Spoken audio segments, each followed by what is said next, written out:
Si vous rêvez d'être un bon manager ou apprendre de la vie du caméléon, vous pouvez donc désormais vous orienter vers Agama, l'art de gouverner.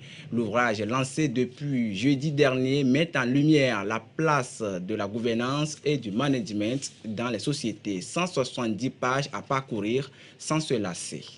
Et nous sommes avec l'auteur Kag Sanoussi. Bonjour, monsieur Sanoussi. Bonjour, monsieur Salah. Voilà pourquoi avoir choisi d'écrire votre livre sur le thème de la gouvernance. En fait, nous avons voulu parler de la gouvernance pour parler à nous-mêmes et à nous tous. Puisque nous avons compris que la gouvernance, souvent nous la pensons comme quelque chose qui est loin, qui est fait par les autorités, par les responsables de services, les chefs d'entreprise. Mais en réalité, la gouvernance commence par nous-mêmes et nos maisons. Et donc pour nous, c'est un plaisir donc, de visiter nos traditions pour parler de la gouvernance. Et je saisis l'occasion que vous m'offrez pour remercier toutes les mains qui nous ont aidés dans cette dynamique. Parce que écrire, ce n'est pas évident, ce n'est pas mon métier premier.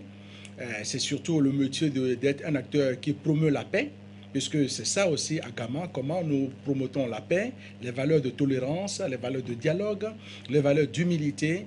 Et en cela, je veux remercier ici donc le préfacier de cet ouvrage, le frère ami Kofi Toulabo, donc le président de SPCI Africa, avec lequel nous avons décidé de faire de cet outil un outil qui est parti du terroir togolais et africain, et que ce soit le terroir togolais et africain, que ce soit le premier avec lequel donc nous allons partager cet outil qui est, nous allons en parler, un manuel, un guide pour tout acteur qui gouverne, qui veut gouverner, pour tout acteur qui manage et qui veut manager, et pour toute personne qui a envie donc d'apporter une plus-value dans sa manière d'être. Agama en français, c'est le caméléon. Pourquoi avoir choisi le caméléon pour parler de gouvernance et du management?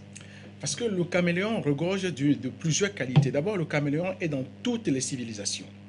Et donc, on comprend que dans toutes les civilisations, nous gouvernons, nous manageons. Et le caméléon a des valeurs sur lesquelles nous avons travaillé. D'abord, la question de la vision. Vous ne pouvez pas diriger ni gouverner si vous n'avez pas de vision. C'est le béaba. Et quand nous parlons de vision, donc on comprend qu'au fait, on parle de tout le monde. Si dans votre famille, vous n'avez pas de vision pour organiser l'activité de votre famille, vous allez à la catastrophe. Donc si vous commencez par ne pas avoir de la vision, vous ne pouvez pas avancer. Et puis nous travaillons également sur les valeurs d'humilité. Le caméléon est un ensemblier d'humilité. Et donc quand vous êtes chef, l'humilité doit être chevillée au corps.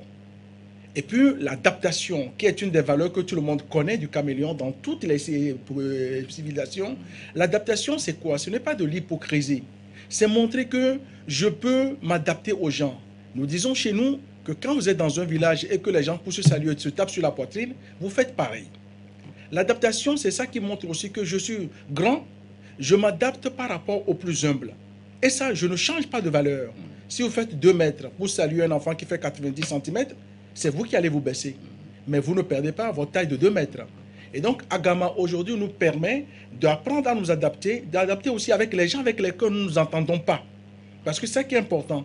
Les gens avec lesquels on ne s'entend pas, nous avons montré à travers certains outils que nous avons élaborés que nous avons toujours un petit pourcentage d'accords et à travers ça, nous pouvons travailler ensemble. Et nous démontrons que nous ne sommes pas obligés d'être d'accord à 100% avec quelqu'un pour cheminer avec la personne.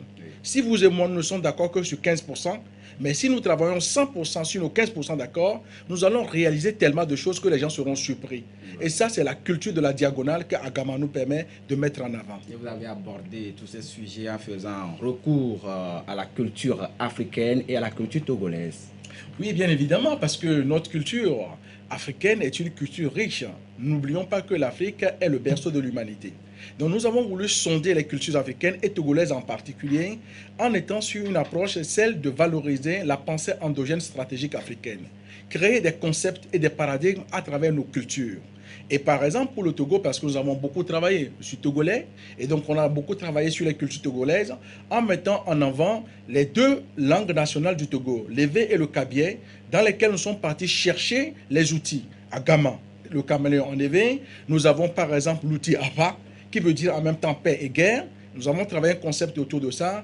Nous avons l'outil Nanua Okubanze, qui veut dire 5 en kabyé.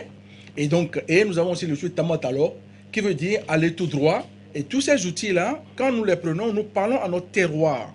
Et quand nous parlons notre terre, nous nous comprenons parce que nous parlons une langue qui parle à notre subconscient et qui nous permet de sublimer nos capacités managériales individuellement et collectivement. Voilà pourquoi nous pensons que Agama vraiment parle à tout le monde et autour d'Agama, toutes les cultures viennent donc apporter leur plus-value. Et à qui s'adresse ce livre et comment y avoir accès? Alors, ce livre s'adresse à tout le monde, et nous individuellement parlant. Parce qu'il est important de comprendre que la gouvernance commence par soi-même pour comprendre la gouvernance qui est supérieure, entrepreneuriale, étatique et autres. Donc Agama s'adresse à tout le monde et c'est une invitation au dialogue. Parce que nous n'avons pas la prétention d'apprendre à qui que ce soit, mais nous avons la prétention de mettre autour de la table des choses que nous avons conçues pour partager et nous enrichir de l'expérience. Car, je finis par là, la gouvernance ou le management, le bon gouverneur ou le bon manager se définit sur le terrain. Ce n'est pas dans un livre ni à son tas de l'école. C'est parce que vous êtes dans la pratique. Vous êtes confronté et que vous devenez meilleur. Et en lisant aussi Agama, ça permet donc d'enrichir des choses que nous faisons déjà ou en tout cas de découvrir de nouvelles autres choses. Où est-ce qu'on peut avoir accès à comment trouver donc ce livre? Ce livre aujourd'hui, donc au Togo, c'est la société SPSI, donc de mon frère et ami Kofi Toulabo, qui en fait la commercialisation. Donc nous donnerons les numéros de téléphone que je n'ai pas forcément par cœur, je pense que vous les avez, et donc que les gens peuvent commander au Togo, mais pour l'ensemble du pays africain. Et donc c'est le 90. Le 93, le 59, le 06 et c'est accessible pour tout le monde. Voilà, merci beaucoup Kag Sanoussi pour tous ces détails qui concernent votre livre. Merci beaucoup. Et ne partez pas parce que je vous remets votre exemplaire pour que vous puissiez continuer à l'utiliser. Je vais prendre ça.